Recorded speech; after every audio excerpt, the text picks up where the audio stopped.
There was a time when we were much more powerful.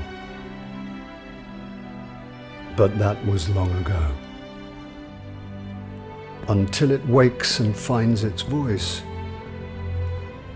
I am the one who speaks for the traveler. Yo, what's going on YouTube, and welcome back to another Destiny Basics video, your guide to getting started in the Destiny universe. So far in this series, I've gone over the 3 classes in Destiny and how their respective subclasses will alter the way you play, and I've also explained how leveling works in Destiny, the difference between light and XP, and how to get to the max level as quickly as possible. So, by now, if you're new to the world of Destiny and are following along with this series, you should be well on your way to max level. So, with that being said, today's video is going to talk about stats and vendors.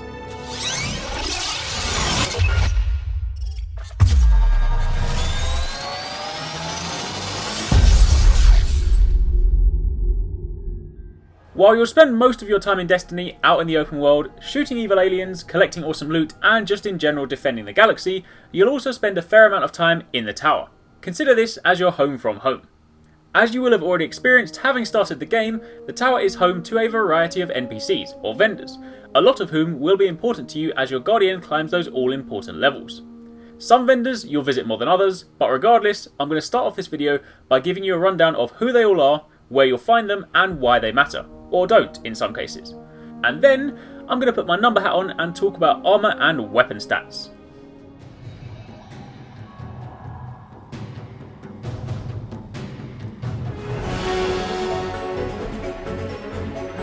So, first up, if you're setting foot in the tower for the very first time, right in front of you as you spawn is this red and black robot. Believe it or not, most people walk straight past him and don't even realise his purpose. But if you take the time to interact with him, you'll see he provides a rather handy tower map. This is going to help me show you where everybody is. So first up, as soon as you walk up the stairs, to the left is Tess Everest, Special Orders. You won't interact with her much in your Destiny adventures, in fact you'll basically never talk to her, but in the event you have some special DLC items like this red ghost shell or the EV30 tumbler, then you can pick them up from her at any time on any of your characters. Then, moving around the corner, you have Kadi 5530, the Postmaster. This is one NPC you'll be visiting all the time. Anytime you receive items in the post, you can come and claim them here. For example, if you rank up your Vanguard rank, your reward package is here. Or if you're out on a mission, you receive items as rewards but your inventory is full, they'll come here. And similarly, if you're out and about and you miss or forget to pick up an engram, it'll also come here. And more importantly, if you're in orbit, then this icon here will tell you you have mail, so you know instantly if it's worth flying down to check in. Then, up the stairs from there, we have Xander 9940, the bounty tracker. I spoke about him in quite a bit of detail in my last video, but again, this is an NPC you'll be spending a lot of time with. He issues you bounties, and you return to him to hand them in. Seeing as bounties are a fundamental part of leveling and ranking up in Destiny, he's right up there as one of the most visited inhabitants of the tower. Then, if you turn right from Xander and go straight ahead, you have the Gunsmith, Banshee 44.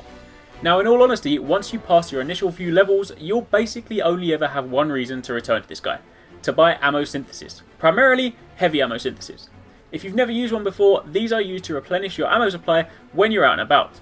You'll never need the basic ammo synthesis, seeing as your primary refills itself if it runs out, and more often than not special ammo drops quite frequently, but heavy ammo synthesis is a must. Especially when you start raiding, having rockets for that launcher or bullets for that machine gun can be a game changer. However, as you'll find out shortly when I talk about the other vendors, there are alternate means to acquire heavy ammo synthesis, which almost make poor Banshee here redundant. Then, turning right again, going down the stairs, you have Master Rahul, the Cryptarch. He is used to decode engrams, those coloured green, blue and maybe even purple containers you see rolling around the world when you kill your enemies. Bring them to him and he'll turn them into items. Word of warning, Destiny players will tell you he's cruel and more often than not the item you get back isn't what you wanted. But unfortunately you have no control over that. He deals in random numbers, and while he does have a reputation system on the side, it does very little to improve your odds. That being said, if you max out or rank up one of his reputation levels, you'll get a reward package at the Postmaster, usually containing a few more engrams, so it's not all doom and gloom.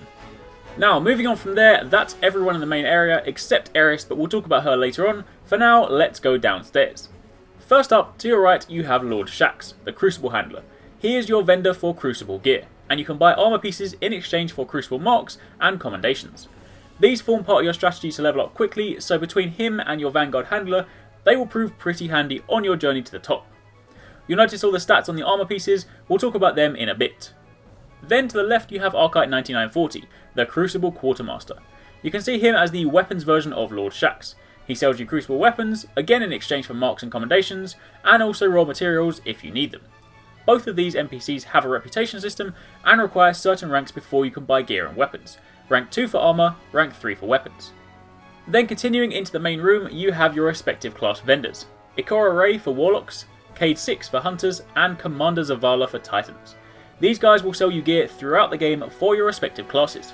Early on you'll get low rank gear to help you on your way, and endgame you can buy legendary armour from them. And again, if you remember my last basics video, then you'll know these guys will be the ones you will aim to buy gear from at first in order to level up high enough so that you can begin raiding. Reputation you earn doing patrol missions, bounties and vanguard strikes will go towards ranking up your reputation for these guys, unless you're working towards a faction, which I'll explain shortly.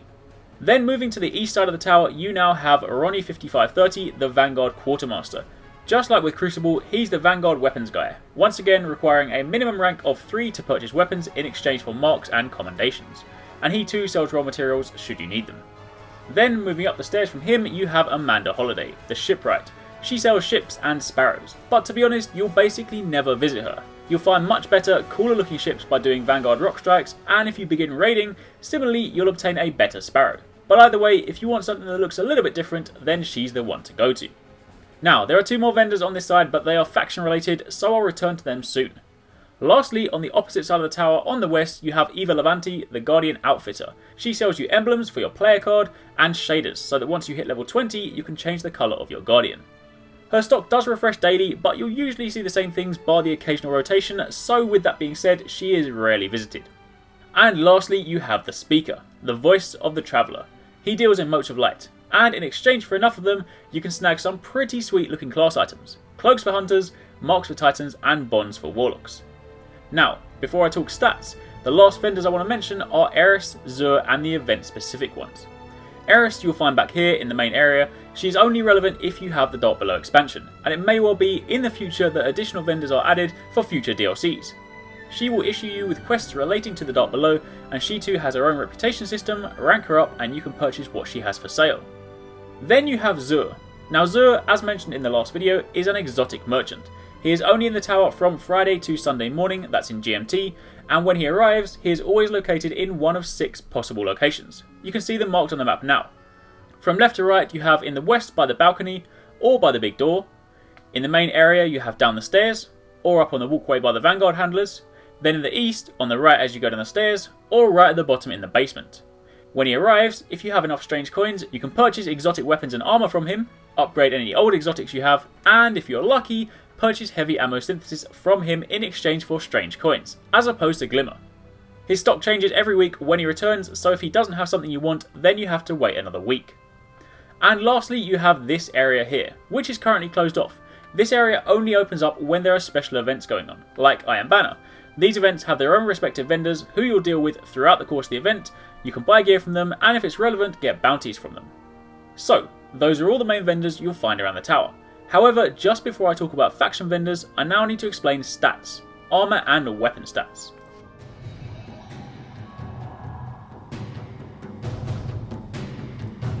I'm going to begin with armour stats, as these will inform not only what you look for in endgame armour, but also the faction you align yourself with, should you choose to. Not including light, armour pieces have 3 potential stats they can carry: Intellect, Discipline and Strength. Intellect is used to decrease the cooldown on your super, allowing you to use it more often. The more intellect you have stacked up, the more effective it becomes. Discipline decreases the cooldown on your grenades, similarly allowing you to use them more often. So again, stack this one up and it becomes more effective. And lastly, Strength reduces the cooldown on your special melee skill. For example, as a Blade Dancer, that's Blink Strike for me. More of this stacked up means you can use it more often. When you have all your armour equipped, on your character screen you'll see your totals and your total effectiveness down on the right hand side.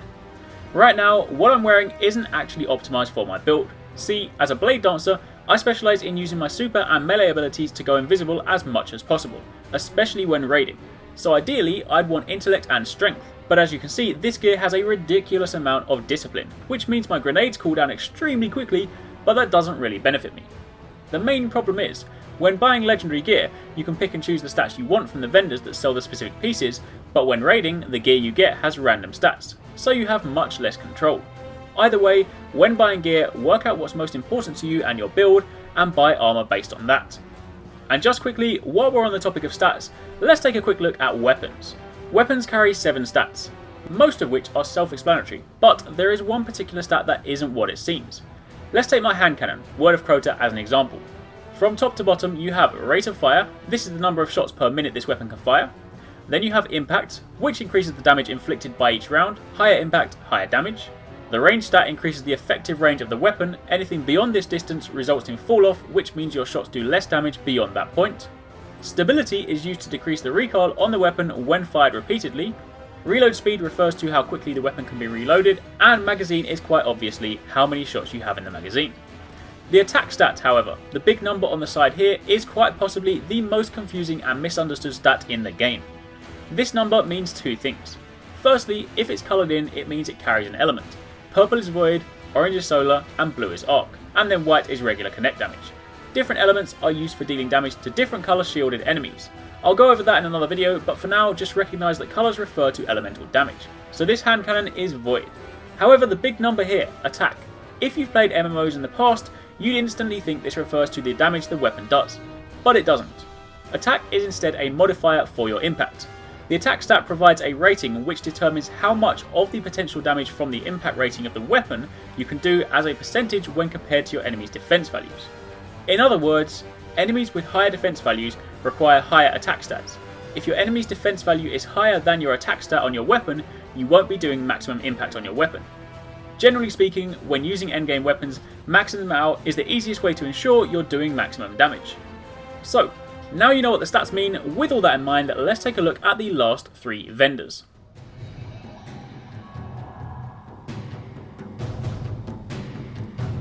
Faction vendors. Just like the other Vanguard and Crucible vendors, will sell you legendary gear. These have the same light values as Vanguard gear, which means you can attain the same level through whichever gear you choose. However, factions are useful because, unlike Vanguard gear, which is a mix of stats, factions focus on particular sets. The New Monarchy, located in the east of the tower, focus on intellect and strength. All their gear carry these stats, so if you want those stats, these are the guys to talk to. Then you have Dead Orbit, located in the west of the tower. This faction focuses on discipline and strength, so more grenades and more melee attacks. And then lastly, up the stairs from Dead Orbit, you have FWC, or Future War Cult, and this faction focuses on intellect and discipline. So as you can see, if you want to focus on a particular stat, then factions are the way to go. If you want to buy their items, each faction has a class item which, when worn, will convert all Vanguard reputation you earn into reputation for that particular faction. You then rank them up, and just like the others, hit rank 2 and you can buy armour, rank 3 and you can buy weapons. Do note, however, that while wearing this item, all of your Vanguard reputation is converted, so that means your Vanguard rank will not go up, only your faction rank. And with that, I reached the end of this video. Hopefully you found it helpful and hopefully you learned something new. If you did, then be sure to hit that thumbs up button and leave a like, and also hit that subscribe button to become part of the Arekkz Gaming Nation and so you don't miss a single video. Thanks for watching, be sure to tune in next Monday for the next episode in my Destiny Basics series. Take it easy, catch you next time, peace out.